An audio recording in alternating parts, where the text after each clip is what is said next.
pour la question. Merci déjà, parce que c'est une très bonne question. Parce qu'effectivement, tous ici, on n'était pas directement, c'est 432. Non, on était bercés dans ce qu'on avait expliqué, qu'on avait vu, que c'est un programme qui a commencé bien longtemps.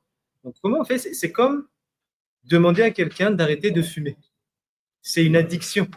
Les fréquences qui ont été imposées, ça influence sur les mêmes circuits d'addiction que ce soit tabac, que ce soit sucre. C'est ce qu'on appelle circuit de Papez. Enfin, en tout cas, c'est dans la neuroscience, ils expliquent que c'est le monsieur Papez qui a vu ça, que lorsque quelqu'un mange quelque chose qui a une récompense, il y a un circuit au niveau du cerveau qui s'active.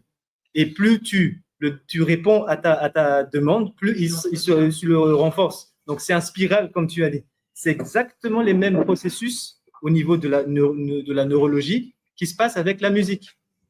Et c'est en fait comme toute addiction, comment on fait? Est-ce que du jour au lendemain, vous dites j'arrête?